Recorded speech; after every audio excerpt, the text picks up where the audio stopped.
Olá, pessoal! Sejam muito bem-vindos a mais um episódio do Food SA. Eu, Caroline Couto, e aqui com meu amigo e co-host, André Piazza. Fala pessoal, bom, 2023 a gente está trazendo algumas coisas inéditas, né? A gente conseguiu trazer já no primeiro episódio, se você voltar lá, você vai ver uma grande indústria de café, né? Que foi a Três Corações, está imperdível. E a gente aprendeu muito, né? Nesse episódio de indústria, né? Apesar de eu ser mais umbigo no balcão e ter uma linha direta com pequenos empreendedores, eu aprendi muito no capítulo deles, porque a gente entendeu qual foi a história por trás da empresa que hoje é a maior da América Latina. E aí hoje a gente traz de novo uma indústria, e dessa vez inédita, a gente nunca trouxe uma indústria desse segmento aqui, é a primeira vez, e a gente está começando com o pé direito. Quem que a gente trouxe hoje? Então, hoje a gente vai conversar aqui com o Léo Gil, um dos fundadores da cervejaria Three Monkeys. Eu acredito que muitos de vocês já conheçam. Mas antes de a gente conversar, já que a gente está hoje aqui num episódio um pouco diferente, depois no final a gente conta, não vou contar agora para vocês ficarem aí. Eu queria pedir para vocês se inscreverem no canal. Então, se vocês entendem aquele amigo que está abrindo um negócio, que quer conhecer um pouco das marcas, quer empreender no mundo de food service, por favor, compartilhe com a gente aí, ajuda os amigos aqui a impulsionar mais o nosso canal e mais pessoas chegarem aqui até a gente, tá bom? E vamos conhecer também hoje, então, a história por trás desses rótulos bonitos que estão aqui, que você já deve ter visto nos supermercados. Com certeza. Né? Além das cervejas boas também, tá? Exato. Vai lá, Léo. Galera, é uma honra estar participando do Food SA. Obrigado pelo convite, Carol, obrigado, André.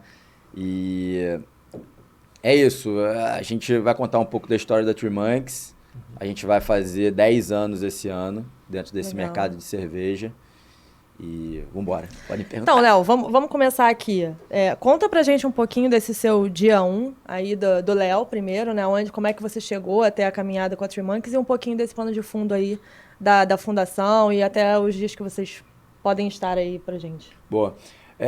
Assim, a primeira lembrança que eu tenho dessa minha vontade, eu sou um cara de marca, né? Então, dessa minha vontade de criar uma marca, quando eu era pequeno, eu lembro, eu tinha um time de futebol, eu jogava bola com a galera e eu falava pro meu pai, pô, pai, eu quero ter o meu time, eu quero ter a marca com a logo bonitinha. E eu acho que isso, sem ser, não é um pensamento muito estruturado, assim, mas tipo, lembrando um pouco lá da minha infância. E aí eu acho que isso, na hora de escolher o que eu ia fazer da vida para a faculdade, eu pensava, pô, posso ser médico, posso, sabe, ser economista, mas eu tinha muito essa questão de marca, sabe, de criar algo que tocasse as pessoas, né? E aí eu escolhi publicidade, sou publicitário formado pela PUC, depois fiz COPEAD, marketing no COPEAD, e para mim é isso, assim, sempre foi a ideia de realmente criar uma marca. Então, lá atrás, eu saio da faculdade de comunicação e vou para Michelin, começo a trabalhar na Michelin com comunicação, tá? Então, é até legal, assim, porque nessa minha época da Michelin eu rodei a área de comunicação. Então, assessoria de imprensa, eventos, acabou também me dando muito, assim, conhecimento pro que eu tive que depois criar para Three Monkeys. E aí, lá atrás, assim, a gente estuda inglês aqui no Brasil desde moleque. Eu morei na França um tempo, então aprendi a falar francês, arranhava no espanhol também. E lá na Michelin falaram, cara, você é um cara tão dinâmico, aberto a coisas diferentes, quer testar uma área nova? Falei, pô, quero, eu tô aqui para aprender e realmente ter experiências diferentes. E aí fui para logística, depois para supply chain, depois acabei voltando para o marketing, mas aí também a Three Monkeys já estava tipo, começando, então resolvi sair para tocar a operação da Three Monkeys. Então, no fim das contas, eu acabei pegando alguns conhecimentos, né? E também abrindo um pouco a cabeça também, né? Para fazer coisas diferentes. No final das contas, pro negócio que vocês fundaram, obviamente depois dessa sua experiência, é fundamental você ter essa visão 360, né? Porque no final das contas, cerveja também depende de distribuição, depende de fluxos de matéria-prima, né, produção, até a entrega no cliente. Então, você teve um pouco dessa experiência e, obviamente, você conseguiu absorver isso na empreitada empreendedora que você teve. Né? Sim. Mas você, sei lá, bem qualificado, estudou bem, né, tinha ali todas as suas habilidades, ali, qualificações, estava bem encaminhado, uma grande empresa, Michelin, né, com um caminho ali de se tornar um executivo lá dentro, seja em qual área for. Como é que você que falou mais alto para você tomar a decisão de fato de sair e empreender? Foi gradativo, não foi? Foi sozinho? Tinha mais alguém contigo? Como é que funcionou isso? Porque, em tese, você, num começo de carreira, demora as pessoas darem esse clique, né? Você tem um mundo pela frente dentro da Michelin, vamos chamar assim, né? De novo, como executivo, várias cadeiras para subir. Como é que você decide, nessa arrancada, parar e desviar o caminho ali? Como é que foi isso? André, acho que no fim acaba voltando ao Léo pequeno ali, né? Com essa vontade de trabalhar com marca, de ter marca. Fazer diferente, né? Fazer diferente. Eu morei na França quando eu, assim, um pouco depois da faculdade, no meio da faculdade, na verdade. E lá, na cidade que eu morava, não era uma cidade muito grande, então não tinha muita coisa para fazer. E eu gostava de sair para tomar cerveja, então não tinha muita opção, mas tinha um bar de cervejas europeias, assim, muita coisa da Bélgica, então foi realmente onde eu comecei a mergulhar um pouco nesse universo, tá? Quando eu voltei para o Brasil, eu tinha esse meu amigo de infância, que é o Bernardo, que era da sala da minha irmã, uma série acima na escola, e ele também na faculdade tinha um amigo muito próximo, que era o Felipe, e a gente começou a sair junto para fazer as coisas, então eu sempre tive muito essa pegada de fazer diferente. Cara, roupa, show, cinema, eu sempre gostei um pouco das opções diferentes. E a gente começou a sair para tomar cerveja artesanal, e naquela época não tinha tanta opção, né? Você tinha as alemães, aí você tinha naquela época muita cervejaria californiana. Nem devia ser muito acessível também, né? Era pouco e inacessível, Era né? pouco. Para quem é novo ali, né? Exatamente, difícil de achar, mas tinha algumas opções. Não tinha tanta opção brasileira, né? Então, acabava que a gente ficava sempre nas mesmas coisas, provando as mesmas coisas. E isso foi motivando vocês? Isso foi motivando, Então, eu vinha um pouco com esse background, assim, meio que europeu, das cervejarias, das escolas europeias. O Bernardo, que foi um cara que sempre foi muito nos Estados Unidos, sempre foi muito conectado com isso, ele trouxe um pouco dessa visão americana. E o Felipe também, sempre foi muito nos Estados Unidos. Então, a gente voltou e falou, cara, por que a gente não aprende a fazer a nossa, sabe? Mas já pensando em negócio ou brincando pra vocês? Tipo, igual ter uma banda, assim. A banda pra tocar, fazer show ou a banda pra galera, entendeu? Então, sem dúvida, era um hobby, tá? Porque a gente queria fazer a nossa pra gente, pros nossos amigos, pra nossa família, tá? Até assim... Sem muita ambição, né? Sem ambição, assim. É claro que com o tempo as pessoas foram gostando, foram curtindo, foram pedindo mais. E aí aquele bet de 20 litros virou de 40, virou de 80. Aí a demanda fez Exatamente, demanda explodindo. Cara, eu acho que a gente tem uma aí coisa aqui na mão que pode ser um negócio. E é interessante porque a primeira cerveja que a gente faz, que é uma cerveja que hoje é uma das do portfólio, né, que é a Golden, a gente fez um curso com o Leonardo Boto, que é um cara que formou muita gente aí dentro do mercado. E a nossa ideia era fazer uma cerveja belga. Por quê? Esse background todo, né? Sim. Europeu. Você falou, cara, vamos fazer uma cerveja belga, uma escola muito tradicional. Mas já com esse nosso viés até pessoal de fazer diferente, a gente queria fazer uma cerveja belga... Tropicalizada. Um pouco carioca, com essa pegada mais carioca, já com esse nosso viés, assim, sabe? De fazer diferente. Então, a gente dá uma mudada de uma receita de uma cerveja belga e começa a realmente produzir, entregar para os amigos, para a família, todo mundo curtir muito. É até legal que nesse curso do Boto, foi numa casa no Alto do Joá, então assim, era uma casa cercada de floresta, super legal, e na hora da fervura do malte, começa a sair um aroma assim mais forte. Pô, quando a gente olha, e essa história é uma história real, tá? Quando a gente olha assim na grade, na cerca da casa, vários macaquinhos, assim, os miquinhos que tem aqui no Rio. E a nossa ideia da cerveja belga era chamar de Three Monks. Pô, vamos pegar uns monges meio punk, assim. Mas, no fim, a gente se olhou e falou, não dá pra ser Three Monks. Tem que ser Three Monks. Tem que Pô, ser irado Three Monks. esse nome. E aí...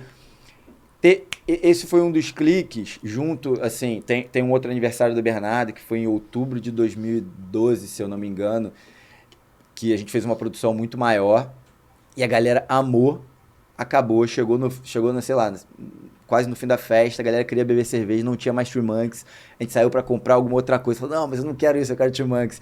E aí foi um outro clique que a gente falou, porra, esse hobby pode realmente virar um negócio, Entendi. o produto tá validado. Então, tu acabou virando aquele amigo que, pô, não, traz a cerveja dos moleques, é mais maneiro e tal, né? Começou a enturmar isso, mas ainda não tinha, pô, sei lá, CNPJ, estruturação, Rótulo. nada disso. Não tinha. Fazia em casa, que né?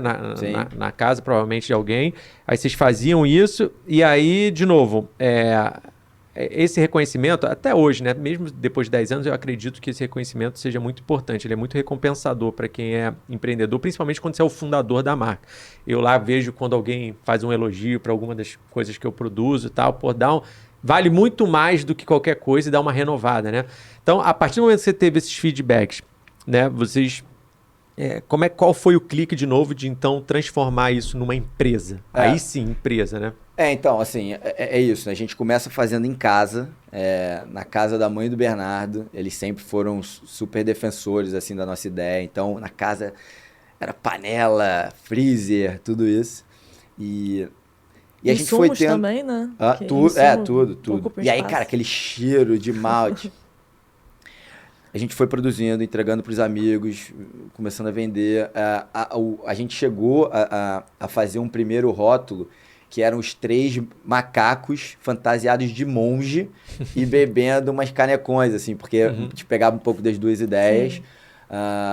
Nesse momento do aniversário do Bernardo, que a gente entende que, pô, esse hobby pode virar um negócio, começa a ser feita toda uma mudança dentro da empresa. Então, como que a gente sai de uma produção super amadora e caseira para uma fábrica, como que a gente muda toda a nossa parte de branding. Então, cara, beleza, aquele rótulo era uma brincadeira, e aí eu, um cara de marca, começo a vir e falar, cara, beleza, marca não é só logo, marca é toda uma gestão que você faz no dia a dia, de Aonde você tudo. vai se posicionar. É isso, marca é aquilo, cara. As pessoas em casa estão vendo a gente com uma roupa tal e tem uma ideia da gente. Se a gente está com uma outra roupa, tem outra ideia.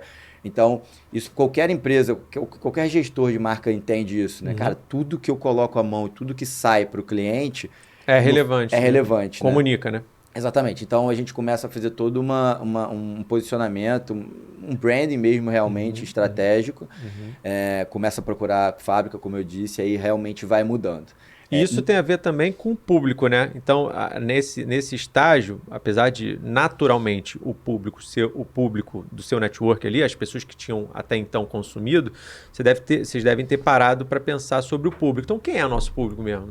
O pessoal mais velho? É o pessoal que já foi lá fora e reconhece isso? Mas também tinha muito da questão do momento que eles estavam, que era o 2013, também ainda estava se criando uma cultura dessa nova cerveja. Ainda tem isso, né? exatamente. Vocês estavam criando também uma tendência ali. Né? Total. Assim, até hoje, tá? Deve ter sido legal também, porque permitiu vocês de criar muita coisa. Sem dúvida, sem dúvida. Assim, até hoje, né? A cerveja é um produto muito amplo. É difícil você falar quem é o consumidor de cerveja. Quem é o consumidor de cerveja A, B e C? É difícil você falar isso, porque todo mundo bebe cerveja. Pode ser momentos, talvez. Você tem momentos onde a pessoa vai beber, de repente, uma cerveja mais leve, sabe? Sim. Teoricamente, você tá na praia, no churrasco, você bebe uma cerveja mais leve. Sim. Você tá em casa. Então, assim, tem realmente esses momentos de consumo. Mas pra gente era muito isso. É claro que a gente tinha o público na cabeça, mas até pegando um pouco assim de Golden Circle, do Simon Sinek, assim, cara, qual é o nosso propósito? Qual é o nosso why da empresa? Sabe? É aí que a gente vai ser genuíno, se a gente criar a marca com base nisso, e é assim que a gente vai tocar as pessoas. Sim. Então, a gente olhou muito para, óbvio, com a visão de mercado e de público, mas olhando muito para dentro para criar a nossa marca. Agora, só de curiosidade, assim, porque eu tenho uma história muito parecida com a sua. Eu também saí de uma grande empresa e tal, para empreender e tal, e a gente bate muita cabeça, né? Como que, vocês estão me falando que vocês são 3 sócios, como que vocês se dividiram, assim? Então, você é o cara mais criativo, foi pro marketing? Então, os 3 sócios, eu, Bernardo e Felipe, e claramente, desde o início, quando a gente estava em casa, eu já tinha um viés mais de marca, entendendo o que era marca, e até um viés mais comercial. Vendas, teoricamente. O Felipe é um cara um pouco mais até organizado, sabe? Uma coisa mais gestão. E o Bernardo totalmente conectado com a cerveja. Ah, entendi. Totalmente conectado com a cerveja. Fechou bem aí. E então o nosso início foi assim, mas todo mundo dando pitaco em tudo, e ajudando em tudo. E logo no início também, no primeiro ano, quando a gente começa a realmente ir para o mercado, ter um produto já mais organizado e realmente ter que buscar cliente, a gente trouxe um outro sócio, que era amigo nosso também de colégio, para tocar mais a parte de vendas. E nessa época, os 3 ainda eram... empregados. Ainda trabalhavam em outros lugares. Entendi. Então era bom, porque essa pessoa, o Antônio, ele chegou para tocar a parte de vendas e a gente ia fazendo junto com os nossos trabalhos. E aí, com o tempo, a empresa foi crescendo, foi demandando mais da gente, aí, em momentos diferentes, mas também não muito distantes, cada um foi saindo e vindo full Agora, time. uma coisa importante, principalmente para quem está começando, né? Eu falo muito lá no meu curso, nas minhas mentorias, do MVP, né?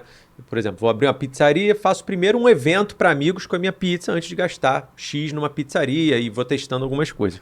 Vocês, qual foi a primeira abordagem de vendas? Vocês fizeram um lote, investiram, fizeram um lote com marca para ir, por exemplo, no supermercado? Ou primeiro você queria vender caixa para amigos ou queria fazer evento? Qual foi, não só o primeiro teste, né? Qual foi o primeiro canal de venda prospectado, já como produto, para as pessoas pagarem? E quais eram os produtos, né? Aonde é que vocês bateram e quais eram os produtos que você tinha no primeiro momento?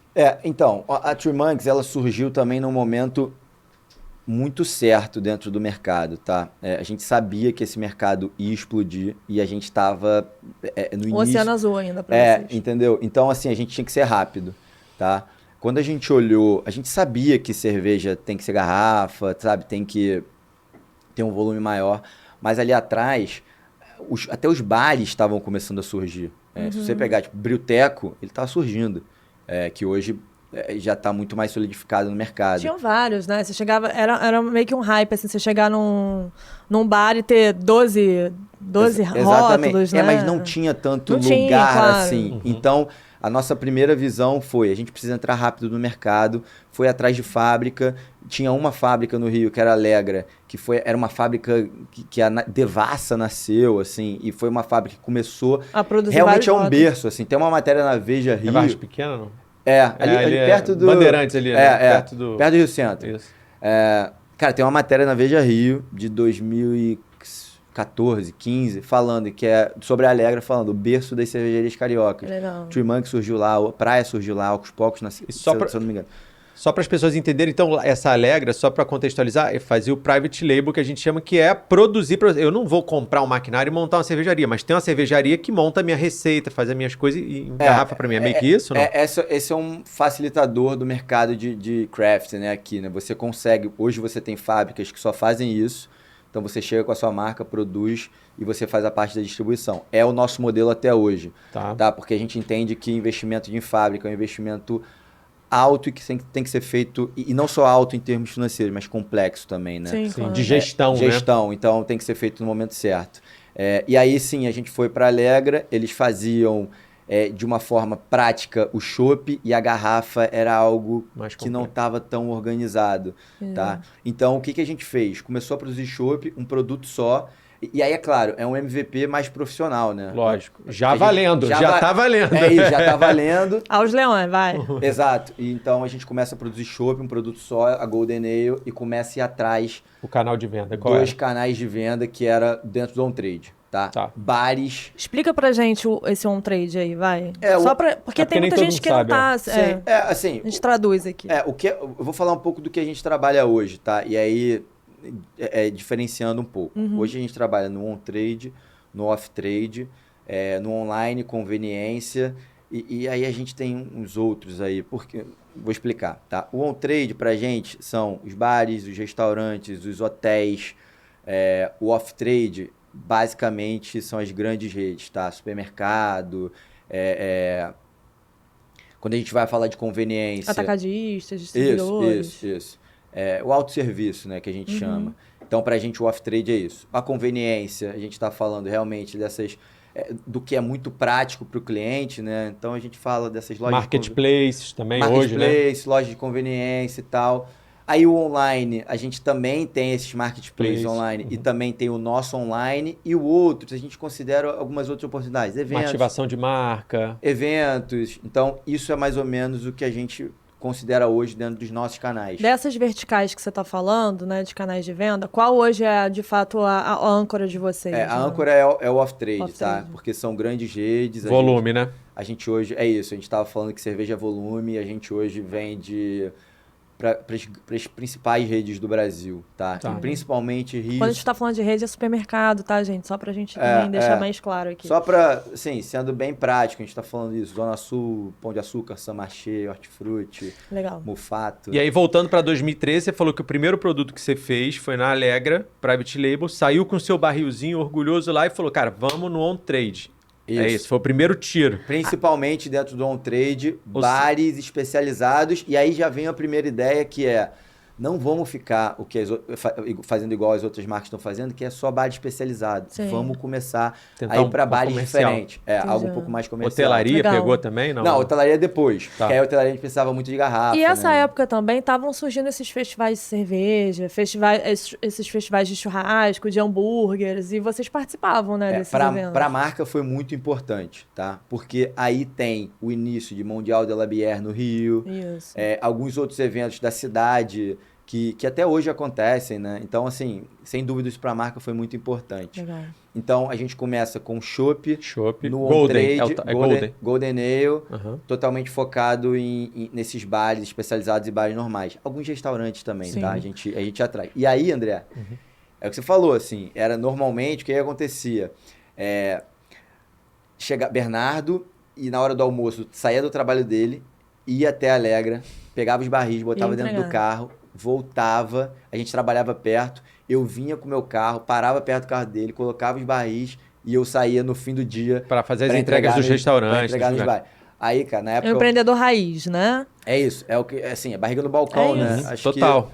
não Acho tem que ninguém jeito. que começa Todo mundo... não é diferente. Todo mundo faz a mesma coisa. E eu acho que Sem privilégios, não tá, pode perder isso, sabe? Não pode. Dinheiro nenhum ultrapassa essa etapa, né? É difícil, assim. Você tá perdendo. Por mais que você possa ultrapassar essa etapa, por algum recurso que você tem inicialmente, você vai ter perdido alguma coisa ali que você não se ligou. É isso. Mas tem o glamour do empreendedorismo, né, que todo mundo hoje fala, mas tem também isso, né, ali, você dá muito do seu sangue, suor e boletos ali pra você estar fazendo aonde você quer chegar. Ainda é o jeito inicial mais simples de fazer, é você montar, você tem uma receita que você acha que é top, não sei o que, faz lá no seu barril, e leva para engatar em algum lugar. Ainda é, né? O jeito mais simples, né? Para depois você pensar em outros modelos, em outros canais de venda, né? Assim, algumas coisas melhoraram e algumas coisas ficaram mais complexas, tá? Vou dividir aí em dois. Por quê? Lá atrás, pra gente, quando a gente foi montar a nossa estratégia toda, teve um viés muito do vai lá e faz. Então, assim, vambora, galera. Assim, o tempo está correndo e esse mercado vai explodir, a gente precisa entrar no mercado logo, tá? Então tem essa questão do vai lá e faz. A parte de estratégia de marca, estratégia de empresa até, ela foi como se fosse um barco navegando. Sim, e a gente consertando. Entendi. Então, assim, hoje eu já acho que para você entrar no mercado, você tem que ter um plano de negócio muito mais apurado, saber exatamente a lacuna que você vai preencher. Mas porque também o mercado já amadureceu, né? Então, assim, é isso. Na época que vocês iniciaram a operação, era ainda um papel em branco para vocês escreverem uma história. Vocês estavam no mesmo nível com todas as marcas, né? Obviamente, alguma ia se destacar, outras iam ficar pelo caminho. Agora, acho que o sarrafo tá mais... Né? A régua já subiu, né, para esse mercado. É diferente. Muitas cervejarias grandes já entraram, já compraram marcas. Então, acho que isso também, de alguma forma, vai mudando, né? Carol, sem dúvida. Vai subindo a barreira. Preciso, de assim. entrada. Acho que não tem jeito. Você tem hoje muitas opções, então você precisa ter um plano de negócio muito bem apurado, né? Não vai acontecer por acaso hoje em dia, né? Porque não tem mais aquele first move, você não é mais um dos primeiros, né? E tal. Porque eu acho que só tem sucesso quem tem uma junção de fatores, né? No fim. Acho que tem a ver com um trabalho muito bem feito em termos de marca, produto, e também tá certo, tá no momento certo, na hora certa. No momento certo. Meu pai fala muito isso, assim, ele sempre me falou, tem duas vertentes dessa história, né? Tem uma do pô, uma hora o cavalo vai passar e você precisa subir, tá pronto para subir. E tem a do trem também, né? Você precisa estar com a tua mochilinha pronta, porque na hora que o trem passar, você tem que subir. Então, eu acho que é uma junção de todos esses fatores. E tem a questão, sem dúvida, operacional, que aí eu acho que melhorou. Por quê? Mais opções de fábrica, mais opções de fornecedores de uma forma global do que a gente tinha. Tá? Insumos mesmo, né? Insumos diferentes. O mercado, assim, a gente tem muito orgulho de falar, e é uma honra pra gente falar que a gente fez parte do primeiro movimento. Do desenvolvimento do mercado de cerveja artesanal no Brasil, sabe? E junto com esse orgulho, assim, como foi pra você ir a primeira venda pra uma grande rede? Porque eu imagino que vocês devem ter ido na loja várias vezes, né? Pra ver o produto lá na prateleira. Assim, foi super legal. Foi um negócio que o André tava falando, assim. Tem coisas que são impagáveis, né? Eu lembro, assim, 2 momentos. E assim, eu vou falar as redes, porque claro. Sim, lógico. É interessante para as pessoas entenderem. Mas a primeira vez que a gente... Até pra galera entender também quais as que incentivam, né? Porque no final das contas, abrir espaço é também incentivar, né? E também falar para onde a galera pode encontrar, né? É isso aí. Assim, eu não vou falar de 2, não. Acho que são 3 momentos super legais, tá? Primeiro foi a primeira grande rede, né, de autosserviço de off-trade que a gente entrou, que foi o Zona Sul. Vitrine, Zona Sul, né? sempre... Muito relevância aqui no Rio. Se você não é do Rio, cara, Zona Sul aqui chega a ser um validador. Pô, eu já vi empreendedor falando, pô, tô no Zona Sul, caraca, então, tipo assim, validou. Validou. E assim, é super legal, porque é uma junção, assim, de marca. A marca deles é muito forte, muito carioca, então tem muito essa conexão com a gente. Sim. É um lugar que já começa a ter aí 40 lojas, então tem uma facilidade maior para o cliente, né? Então, a primeira vez que eu vi a Three Monkeys na gôndola do Zona Sul foi... Caraca.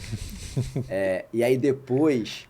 Passa um filme, né? E aí depois foi muito interessante, que foi... Eu tinha acabado de sair da Michelin, aí saí de férias, fiquei, sei lá, 15 dias fora, e quando eu voltei, era assim, estou...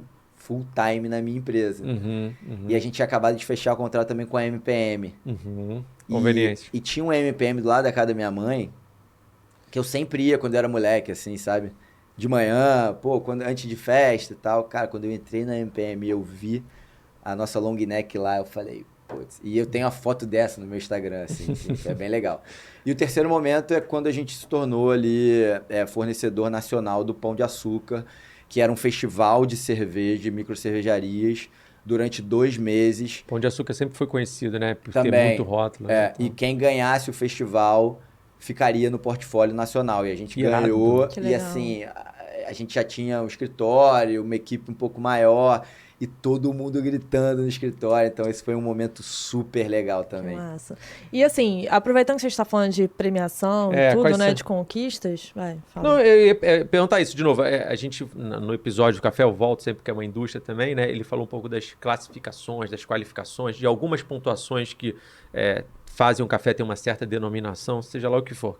Agora, na cerveja ali, você teve algum tipo de premiação ou reconhecimento do mercado, né? Fora esse reconhecimento do público, é a venda, né? Sellout tá vendendo é porque o pessoal tá gostando. Mas vocês chegaram a alcançar algum tipo de reconhecimento nessa cena? Sim, então...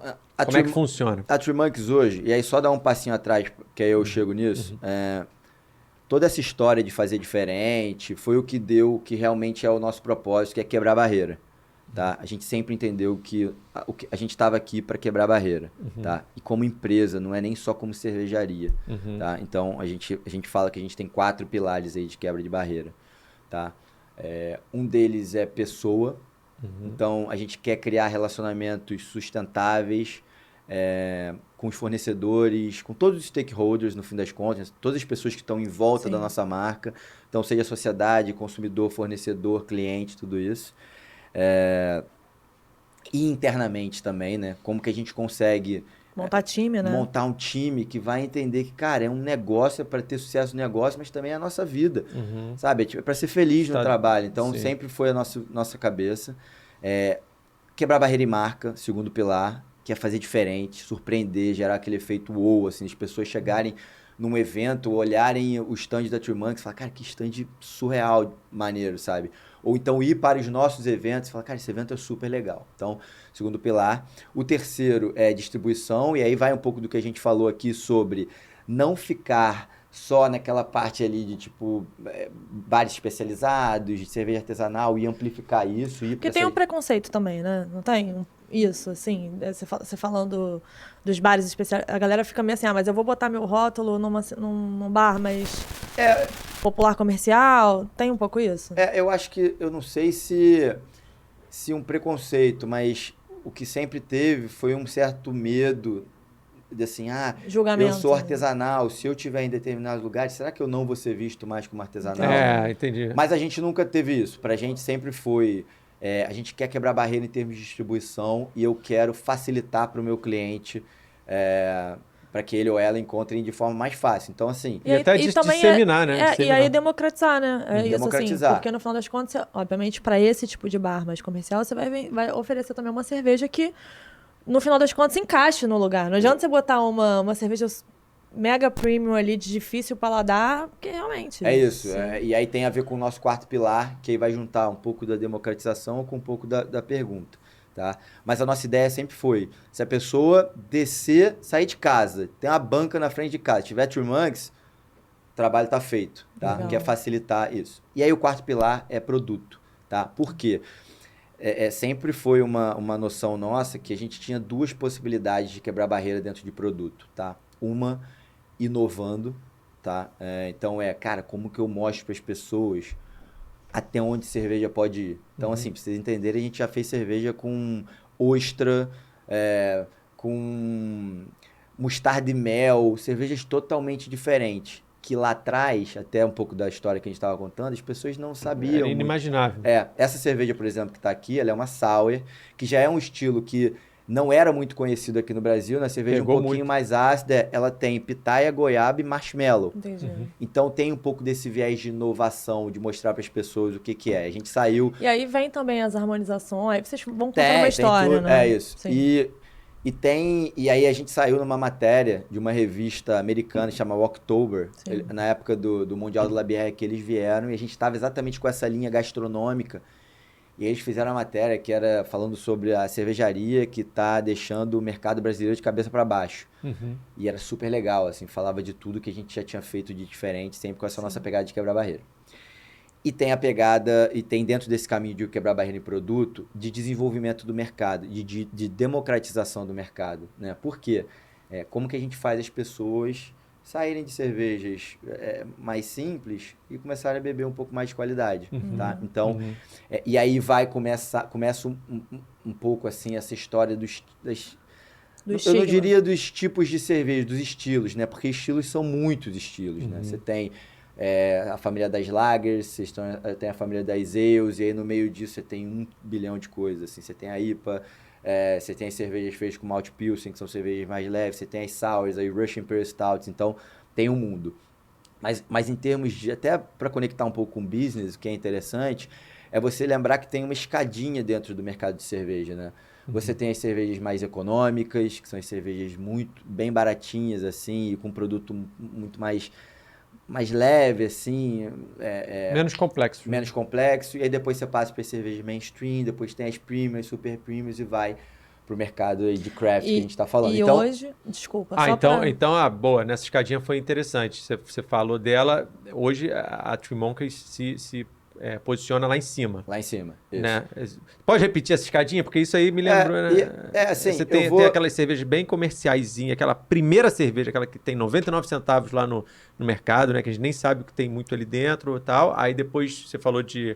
Você tem as econômicas, mainstream, premium, super premium, craft. Entendi. E aí, assim, é até interessante porque nesse período que a gente inicia, o Brasil estava com uma economia muito boa, então é legal assim você ver, porque as pessoas foram subindo as escadinhas.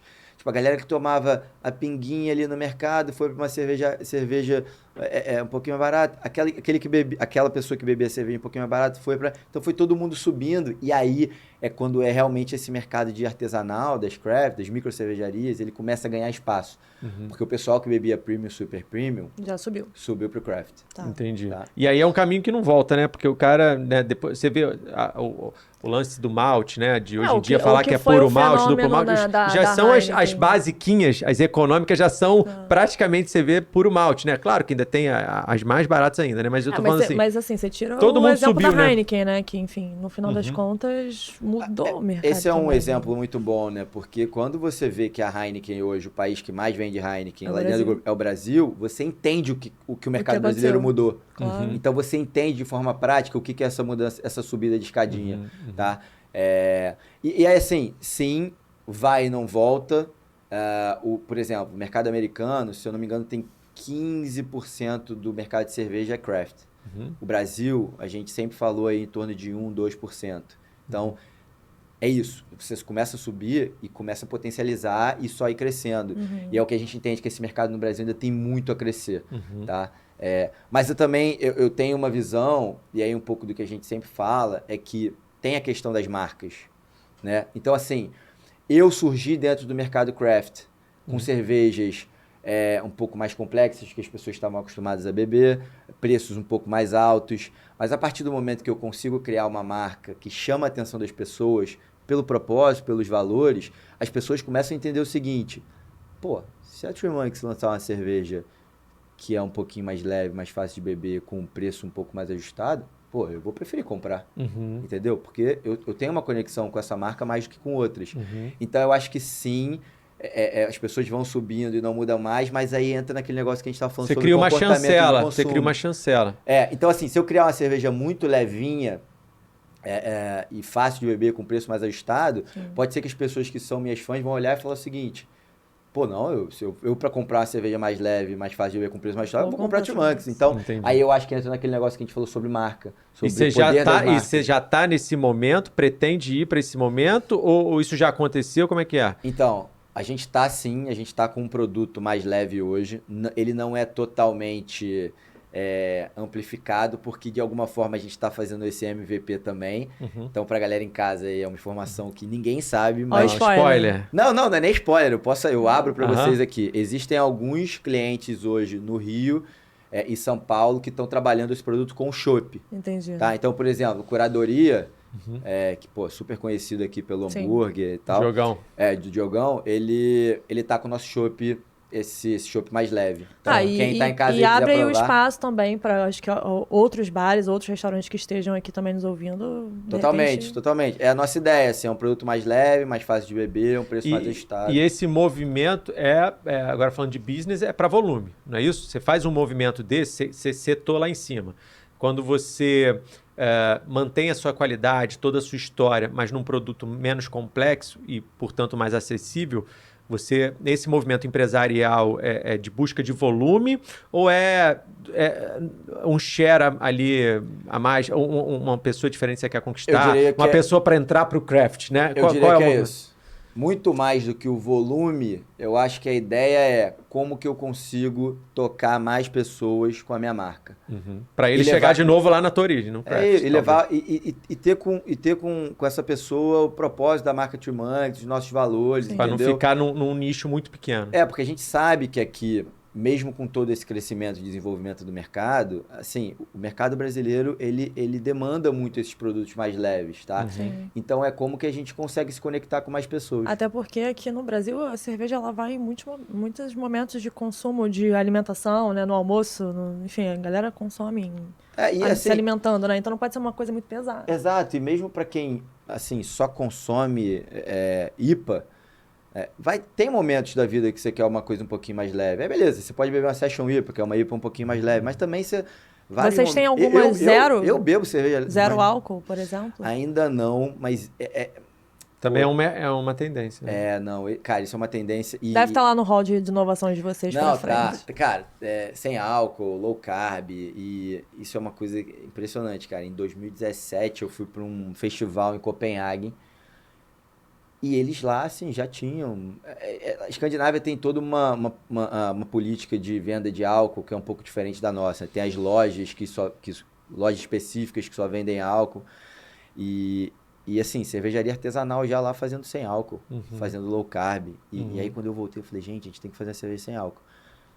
Também não, acho que se a gente tivesse feito em 2017, Não era o momento. Não era o momento.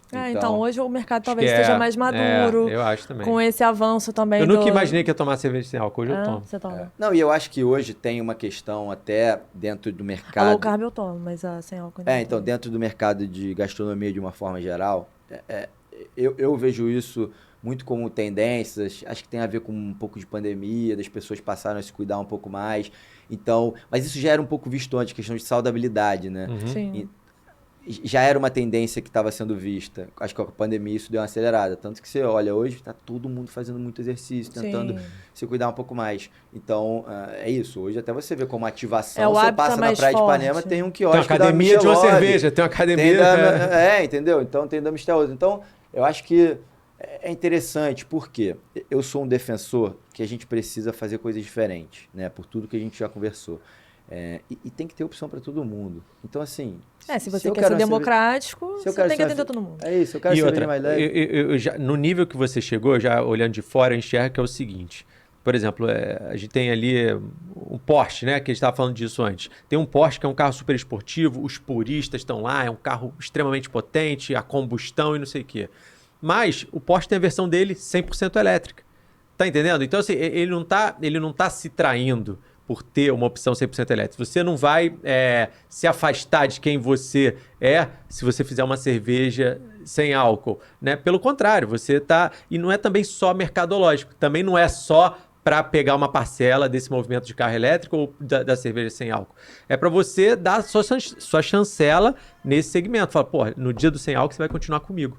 É tipo isso, né? Sem dúvida, cara. E assim, eu em tudo na vida, eu defendo que a gente tem que estar muito conectado com o que está rolando, sabe? Eu aprendi muito sobre o conceito de espírito do nosso tempo, né? Entender, cara, o que está acontecendo no mundo, nas nossas vidas, sabe? E a gente mudar um pouco a trajetória, sabe? Mudar a forma que a gente pensa. Eu sou um cara que não tem o menor problema de a gente sentar aqui e falar uma coisa que eu penso, depois vocês me contarem e me explicarem e falar assim, pô, realmente, mudar a minha cabeça. Eu acho que a gente tem que ser assim, a gente tem que mudar.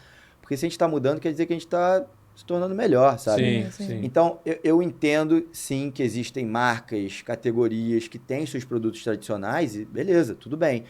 Mas eu gosto da ideia de você amplificar e você se conectar com esse espírito do tempo e falar como é que eu consigo me conectar com mais pessoas, sabe? E se tornar uma marca mais legal para todo mundo, sabe? Mais democrática. Eu penso muito nisso. E para você que é um criador nato, eu me identifiquei muito quando você falou o negócio de criar marca. Tudo para mim é marca e tal.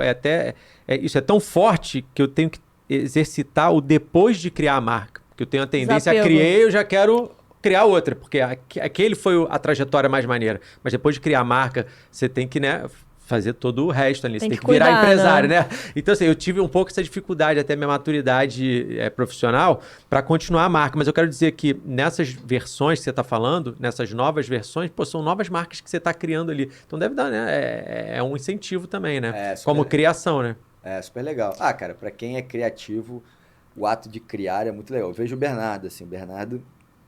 Ele é um cara muito criativo dentro de cerveja. Que é o cara que faz as receitas e a da operação. É o meu sócio que toca toda a parte de novos produtos. E assim, a True Monks tem mais de 100 cervejas já feitas, tá? Legal. E ele assina todas. E nesse portfólio das 100, o que a gente hoje, na verdade, encontra assim, disponível para o mercado? Hoje a gente tem 8 produtos que são os principais, tá? Então... Fala do produto e do formato também. Chopp, long neck e tal, e lata, que eu tô vendo aqui, né? Então, como a gente tem muita cerveja já criada, essas 100 cervejas criadas, a gente tem um portfólio grande, inclusive um portfólio fixo. Quase um museu, já dá pra abrir um museu da cerveja. Não, e pô, a gente guarda, assim, a gente guarda os rótulos e tal. A gente sempre fala assim, quando tiver um museu... Legal. Mas uma loja de experiência pode ser legal. Sim. Vamos chegar lá. Eu tenho até essa pergunta. Essa é boa pra responder também. É que eu não me contive, desculpa. Não, mas então, assim, como é muita cerveja criada, isso é um desafio, tá? Ainda mais para uma empresa pequena e que, pô... Sustentar não tem investidor, entendeu? Porque no fim das contas é tudo, cara, grana que tá parada em estoque. Então ter um produto, ter muito produto dentro do portfólio é um desafio. Mas aí, assim, depois da Golden Ale, a gente começou a entender que a gente precisava ampliar o nosso portfólio, tá? Que o mercado de cerveja demandava inovação e diversidade, tá? E aí o nosso segundo passo foi criar a Vit-IPA, que a Vit-IPA, ela é um híbrido de uma Vit-Beer com uma IPA, que também não era muito conhecido no mercado, você fazer um negócio desse, tá? Com o tempo a gente entendeu que, na verdade, cara, o mercado de cerveja artesanal, o mercado de craft ali, ele é muito feito de IPA. E hoje até, assim, tem conversas que a IPA tá dentro do mercado, ela tá vendendo mais do que Lager e tal. Então, a gente criou a Classic IPA. E depois da Classic, foi até meio junto com a Classic, a gente criou a Hop Lager, porque a gente precisava de uma cerveja mais levinha e com preço mais ajustado. E aí depois a gente veio com a ideia de realmente, pô, vamos fazer um pouco diferente do que o mercado está fazendo e vamos fazer sour. Começamos a fazer sour, o resultado foi muito positivo, e aí até vou entrar no negócio que vocês perguntaram, que eu esqueci de responder, a questão de prêmio, mas todo mundo teve, assim, a gente teve uma resposta super positiva sobre as sours, e essas grandes redes vieram e falaram, pô, por que a gente não tem sour aqui? Foi quando a gente começou a fazer a I'm Sour, a I'm So Sour, a Damn Sour, e vender também nessas grandes redes. Então hoje, de uma forma mais amplificada e com uma capilaridade maior, a gente tem Hop Lager, Golden Ale, Vit-IPA, Classic IPA, I'm Sour, Soul Sour, Dan Sour e Fucking Sour. Entendi. Tá? E essa é uma variação. Formatos E aqui, basicamente, André, a gente tem chopp. De tudo? Chopp de tudo, aí barril de 20, barril de 30, barril de 50. E desses 4 primeiros a gente tem garrafa de 500. E das 4 sours a gente tem lata. Entendi. Tá? Mas a Classic IPA, que hoje representa aí 35% das nossas vendas, a gente tem long neck também. Entendi. Tá? E esse movimento de sour, ele foi muito feito porque a gente ganhou muito prêmio com sour. Tá? Assim, Que são essas inovações de sabores e tal. O nosso mercado, Vai ser bem bonito. o mercado de cerveja, eu acho que o mercado de café também é assim, né? Mas ele tem muitos prêmios. Sim. Tem gente que é mega reconhecida, tem de alguma forma um foco ali, até de marca, em ganhar prêmio. Então trabalha muito para isso. A gente nunca foi muito assim, tá? Mas tem alguns eventos mais um pouco maiores, ou eventos que a gente participa, que tem a premiação, aí a gente coloca, tá? Então a gente começou a ganhar muito prêmio. A gente ganhou com Golden Ale, a South Beer Cup, que é como se fosse a Libertadores da América, assim, da cerveja. A gente já ganhou medalha no Mundial da Labier, a gente já ganhou medalha no Festival da Cerveja do Brasil, Festival Brasileiro. E a I'm Sour, que é essa nossa cerveja de pitá e goiaba, essa é uma variação, né, porque tem o marshmallow, a gente já ganhou umas medalhas muito legais, assim. No Festival de Porto Alegre foi a Best of Show, foi assim, a melhor cerveja do evento. No Mundial de Labier de 2021, a gente ganhou também como a medalha de platina, que é a principal medalha. Então, é a melhor cerveja dentro da competição. Então, assim, foi super legal. Por quê? Reconhecimento do mercado e um reconhecimento pro Bernardo, porque, pô, ele é um cervejeiro absurdo. E também o que é legal aí como reconhecimento, não só, assim, da nossa equipe de produção, mas também de empresa, a gente ganhou prêmios como empresa.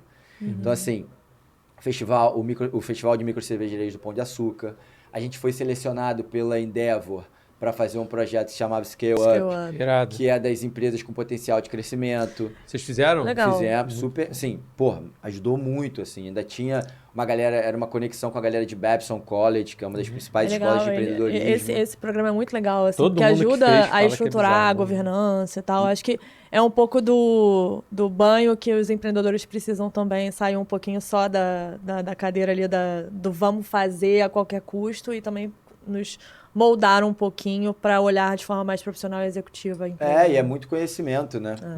Muito conhecimento, muita troca, assim. Pô, eu acho que eu tive o melhor professor da minha vida dentro do Scale Up, que foi o Vini, que, cara, ele nasceu na Nigéria e, assim, acho que ele não tinha uma vida muito fácil, mas começou a, tipo, vender e aí foi melhorando de vida e o cara hoje é professor de Babson College, deu aula na Espanha, deu aula na França, em alguns países, não lembro exatamente quais. Mas, assim, ele tinha, além do conhecimento muito profundo, uma dinâmica de aula que você saía, assim, on fire, sabe? Como empreendedor e como empresário, assim, super legal. E também a gente ganhou Prazeres da Mesa, como cerveja e cervejaria do ano em 2019. Ganhou Veja Rio como cervejeiro do ano. E eles falaram, pô, é um prêmio para o cervejeiro, por conta de tudo que vocês já fizeram dentro de produto, mas é um prêmio também por conta da capilaridade de distribuição, por conta das ativações de marca. Então, eu considero como um prêmio para cervejaria também. Então, e é super legal, né? Porque é um pouco do trabalho que você vem fazendo e que quando você tem um reconhecimento do seu mercado e de um mercado um pouco mais amplo, porque, pô, beleza, a gente tá falando de gastronomia, mas, pô, Veja Rio é mais que gastronomia, né? Sem dúvida, é um reconhecimento muito legal que motiva, isso tudo, né? Impulsiona a venda, com certeza, né? Tudo isso aí impulsiona a parte comercial, né? Dá uma chancela diferente, você consegue uma penetração maior, onde você de repente estava ali engasgando para entrar, né? Pô, totalmente. Imagino eu, né? Não, totalmente. Porque assim, eu digo, né? Tudo que a gente coloca a mão em termos de marca pode acelerar ou dificultar a venda. Se você fizer muito bem, tem o poder de acelerar suas vendas. Muitas vezes não é no curtíssimo prazo, né? Porque a gente sabe que branding, eu também aprendi que branding é um castelo de areia. Assim, você demora a construir, né? E as pessoas, o empreendedor, os empresários e principalmente a galera que não é de marketing tem que entender isso. Porque não adianta o financeiro também ficar, não, porque não vamos investir nisso aqui. Cara, isso aqui é o que vai, desafio. É o que vai fazer a sua empresa ser perene, sabe? Mas isso tem um pouco também... Você falou uma coisa muito importante lá no início, quando você citou os seus 4 pilares, assim, tá muito ligado também às pessoas, né? Então, quando você consegue reverberar o seu branding, não só da porta para fora, mas da porta para dentro, acho que isso também fica mais fácil, né? Pô, totalmente. No final, assim, os colaboradores, né, a galera vestindo a camisa, mas de fato caminhando junto para esse mood aspiracional que você está falando sobre marca, sobre propósito e tal, é muito mais fácil, né? Então, o cliente te comprar... É simples. Agora, a empresa também comprar o propósito do consumo do produto, do empreendedor que está ali, acho que é o mais complexo até, né? Sem dúvida. Porque aí a gente está falando de construção de cultura, Exato. né? Por isso que, assim, hoje eu dou aula dei aula no marketing cervejeiro, de branding, dou aula no ICB, que é a principal instituição de educação de cerveja do Brasil. E eu falo, assim, tudo começa pelo seu why, pelo seu propósito. Porque é isso que vai drivear todas as suas ativações do dia a dia e que podem ser ações que vão dar um resultado de curtíssimo prazo que vão dar de médio e longo prazo. Mas também é dentro desse why que você vai criar a sua cultura. Sim. Com o seu propósito, com os seus valores. É isso que você vai colocando isso no dia a dia do seu time. É quando as pessoas vão chegar e falar, pô, essa é a minha cultura. Tem muito essa... E, cara, isso foi um aprendizado hiper valioso da Endeavor. Trabalho de cultura. É muito importante, porque, assim, hoje a gente escuta muito falar, né? Propósito, cultura, missão, visão. Cara, mas isso é difícil. Você pode ficar no papel, tá, gente? Mas implementar isso é o que, de fato, vai fazer a tua marca, o teu branding, no final, ser perene. É o tal do castelo de areia. Se você não fortalecer a raiz, vai desabar. Assim, não, exatamente. No final, o cliente vai perceber. E assim... A cultura, por exemplo, é isso. Você tem uma cultura... Lá no nosso escritório, a gente tinha tudo na parede. Propósito, valores. E um dos nossos valores falava assim, cara, celebrar, comemorar. Sabe? É trabalhar, chegar no resultado, mas comemorar. E que tem um pouco ali daquela questão de pilar de pessoas. Sim. E, cara, a nossa mesa do escritório era uma mesa de ping-pong. Então, assim...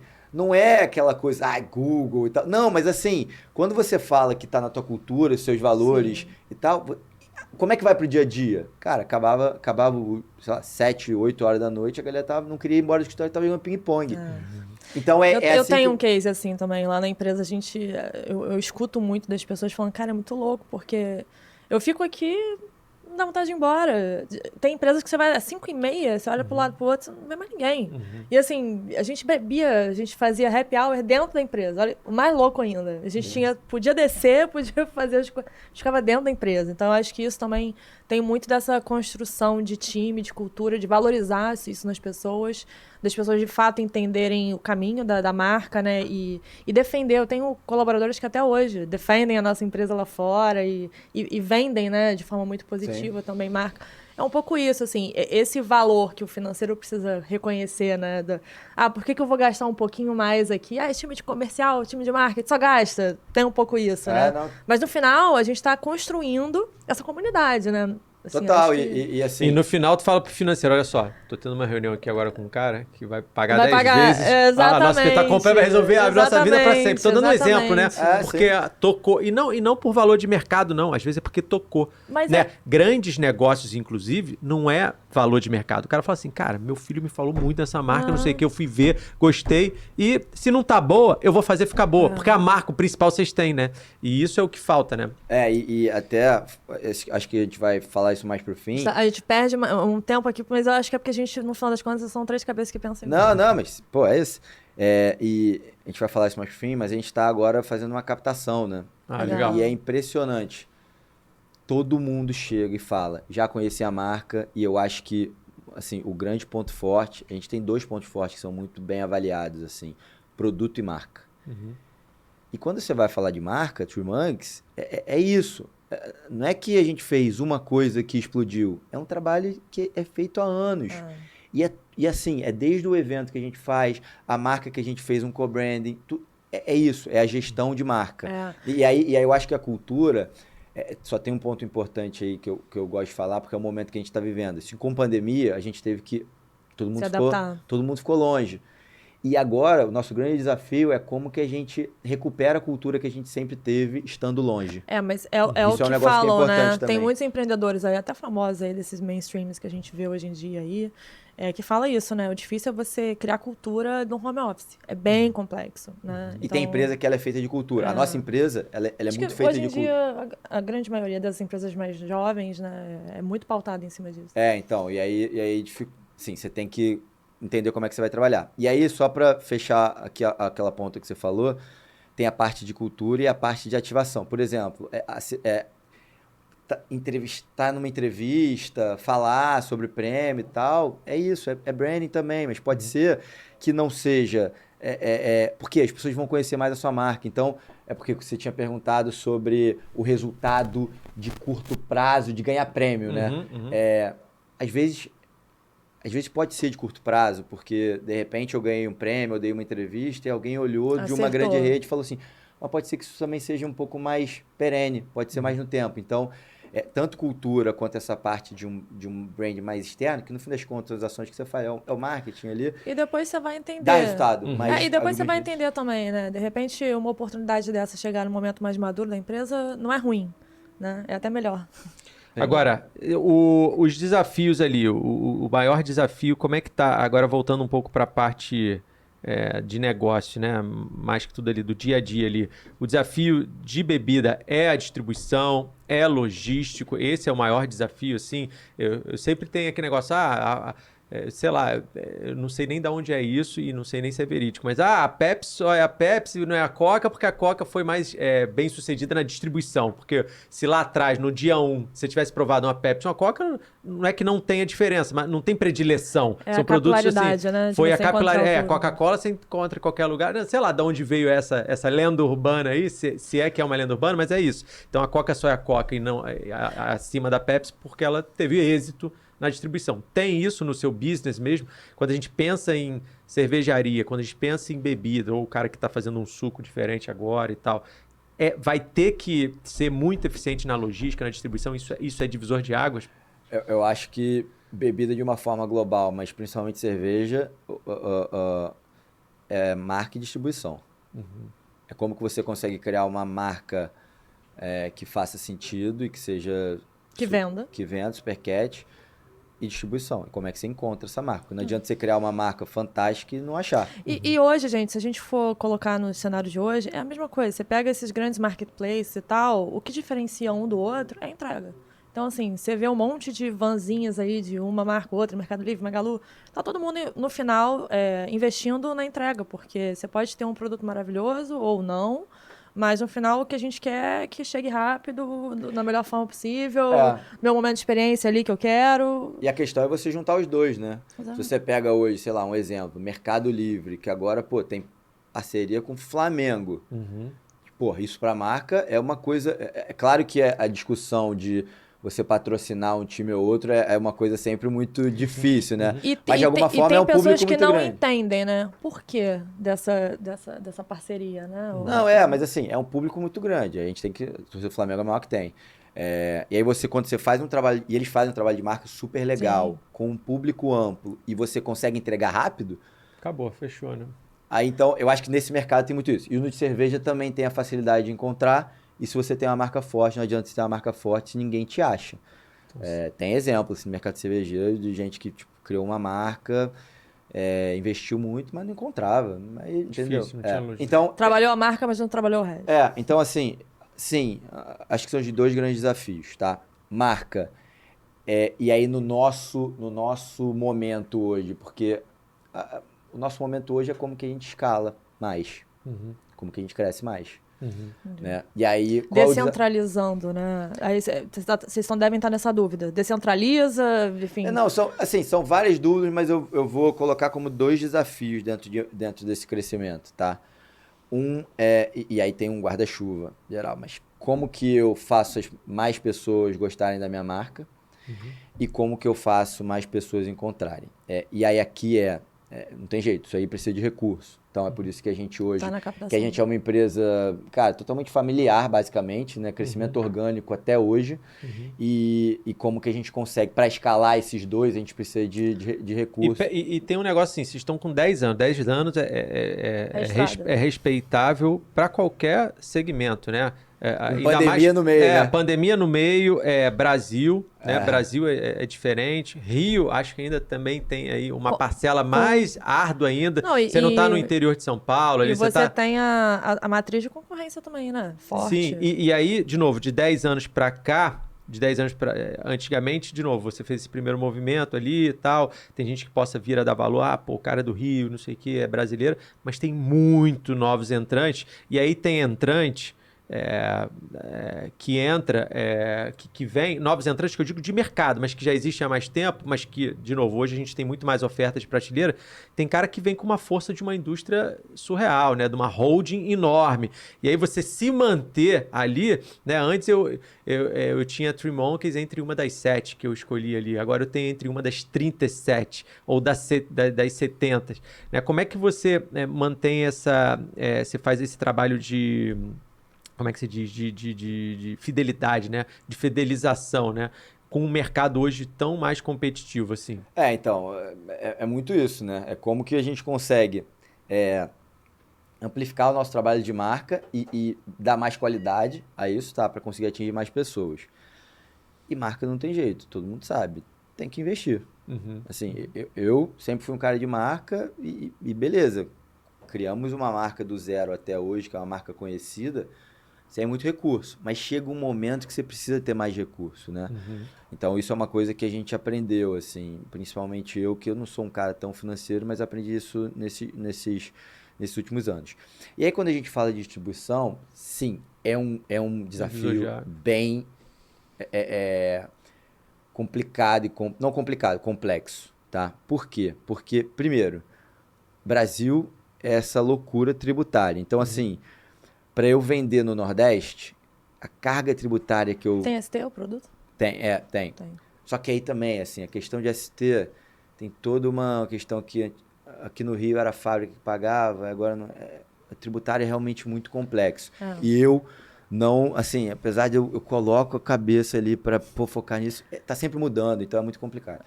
E aí, para eu vender então o Brasil inteiro, eu distribuindo, os preços ficam muito diferentes, a minha rentabilidade muda muito. Então, no fim, acaba que é melhor produzir no Rio, vender no Rio e em São Paulo. Então, assim, é um desafio para eu escalar, tá? É um desafio hoje, quando eu estou nas grandes redes, como que eu cresço dentro das grandes redes. Como é que você fica aparente dentre tantos rótulos, né? Onde é que você está posicionado? Dentro das grandes redes, total. Qual os rótulos? Quantos rótulos você consegue botar dos que você tem, né? Tudo isso é desafiador, né? Tudo. Assim, cara, desde a entrega, como é que eu entrego, se eu começo a vender em Minas, como que eu entrego, tem a parte tributária, tem a parte realmente operacional de logística. Aí quando eu entro no, sei lá, no maior cliente, Não no consegue Verde Mar entregar. de Minas, de BH. Cara, beleza, agora como é que eu faço para gerar mais? Então, existem desafios que são desafios comuns de empresas que estão crescendo e que vão dar o próximo passo, tá? E aí, eu acho que, como eu falei, claro que recurso é um dos pontos, eu acho que o outro ponto é gente, tá? É gente. É porque, no fim, você precisa ir crescendo também, tendo mais talento, tendo mais cabeça boa, pensando, trazendo experiências e Mas aí ideias também volta lá no mais recurso, né? Hoje em dia Não, você também. sem dúvida. Aí você É precisa recurso. Isso é contratar recurso também. pessoas com, né, com um nível de experiência maior, e isso vai, obviamente, te colocar salários mais altos. Então, aí você vai ficar Agora, nessa voltando espiral. então, 10 anos é louvável para qualquer segmento, pô, ainda mais nesse segmento, vocês fizeram um first mover e se mantiveram aqui 10 anos, depois num cenário completamente diferente, né, da onde vocês estrearam, como está hoje, e isso valoriza ainda mais tudo isso, porque, de novo, hoje o mercado está muito mais competitivo e vocês ainda estão aqui, né, contando a história. E aí eu te pergunto, 10 anos depois, então, como é que você quer chegar nos próximos 10 anos, né? Você falou de hoje uma possibilidade de abertura de alguma pessoa externa ou algum... que você enxerga que você precisa para chegar nos próximos 10 anos e como é que você quer chegar nesses próximos 10 anos? Qual é o target de vocês? Bom, aí eu volto lá pro Léo Pequeno também, né? Que sempre quis criar uma marca que realmente tocasse as pessoas e que fosse conhecida em diversos lugares. Eu, assim, por privilégios da vida, assim, sou grato a isso, né? Tive oportunidade de conhecer outros lugares, morar fora.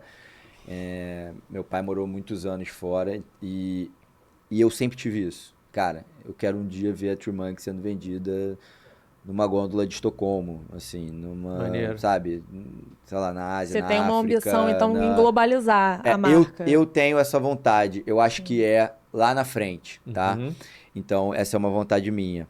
Mas, para isso acontecer, a gente tem que realmente dar esse próximo passo. E o que a gente está fazendo hoje a gente está trazendo pessoas do mercado, pessoas que têm mais experiência até, tiveram experiências dentro de um mercado de varejo, alguma coisa de bebida, e a gente está trazendo essa galera para dentro e está fazendo agora realmente um processo de captação, roadshow, para que a gente consiga ter recurso para realmente escalar, tá? Então, assim, a minha visão é que com isso a gente vai conseguir ter mais gente boa, que o nosso sonho, que era dos 3 ali no início, seja o sonho de mais pessoas, que a gente consiga trabalhar melhor, que a gente consiga ultrapassar todos esses desafios que a gente falou. Sim. E eu, Léo, tenho a minha visão de marca, que é o que eu quero, que a True Monk seja uma marca reconhecida e conhecida por muita gente, que todo mundo olhe e fale assim, pô, essa marca é muito maneira, por tudo que a gente faz.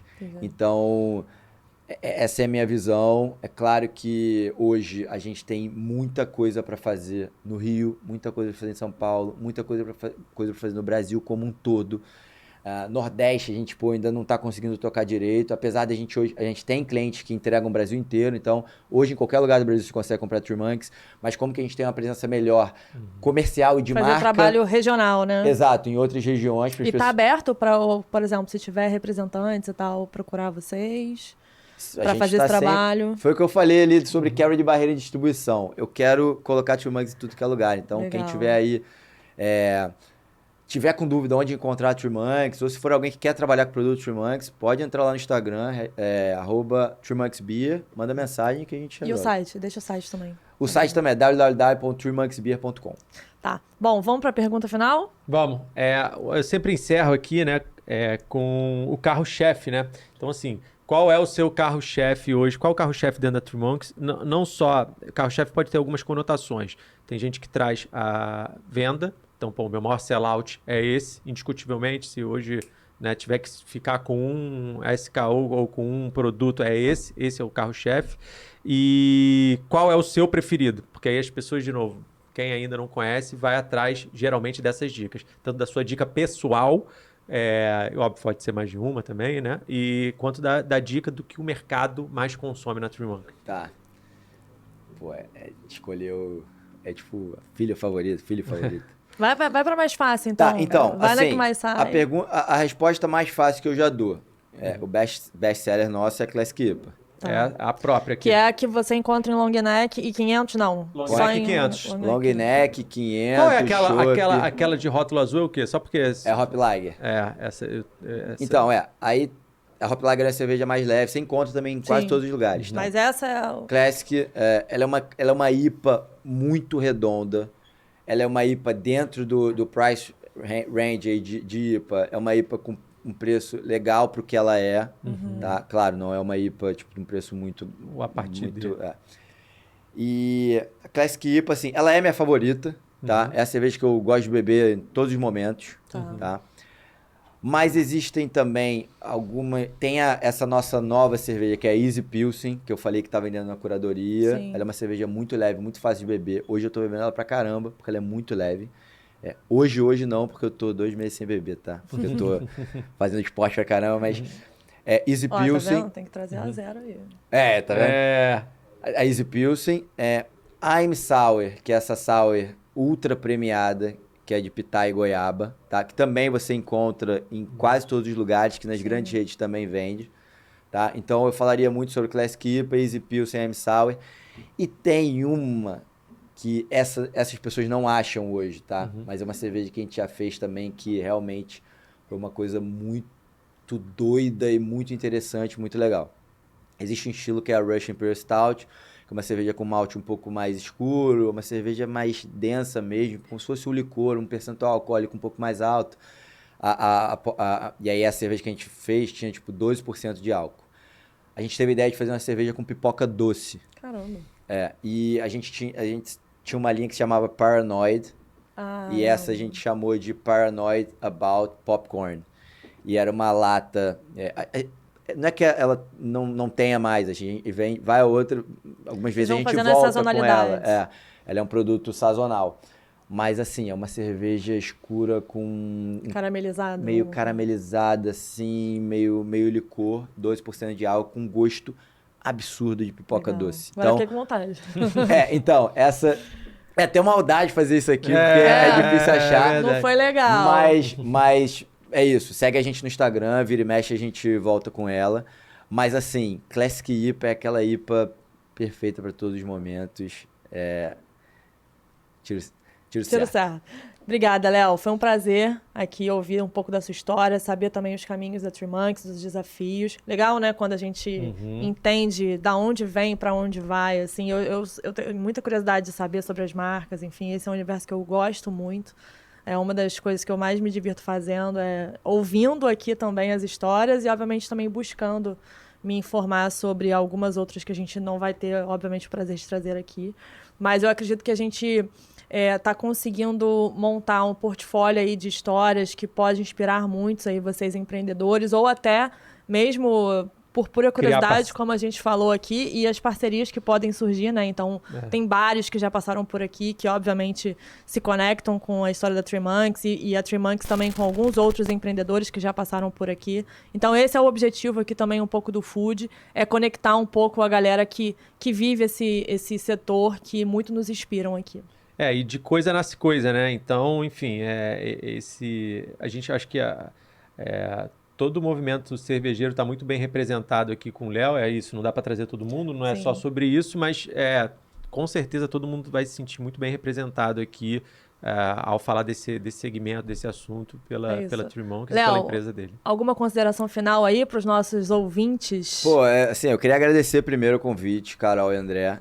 Acho que esse trabalho é fantástico, porque era muito do que a gente estava falando.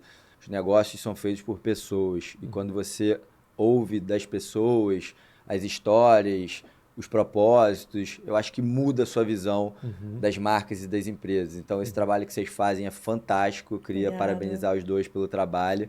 Continuem, tragam mais pessoas aqui. Acho que é muito legal ver a história de todas as marcas. É super importante para a gente, assim como empresa, como cervejaria, para o nosso mercado também, para as pessoas entenderem como que a gente surgiu, tá? Então, pô, queria muito agradecer. E para as pessoas também que estão aí ouvindo a gente, eu gosto sempre de falar que também tem que ter essa troca, sabe? Se você vivenciou, se você aprendeu, compartilha. Então, eu sou um cara... Quem divide multiplica, né? É isso. Então, assim, eu sou um cara muito de boa, eu gosto de conversar. Então, se alguém quiser também entrar no meu Instagram pessoal, do da TreeMonkeys, mandar mensagem, tirando dúvidas, perguntando, querendo conhecer um pouco mais. Show. O meu também é Léo Dangil. Só ir lá, manda mensagem e a gente troca ideia. Fechou. Legal, galera. E pra você que tá aí nos ouvindo até o final, já sabe, né? Inscreva no canal, compartilha, ativa o sininho. É isso, boa semana. Até o próximo. Beijo. Valeu.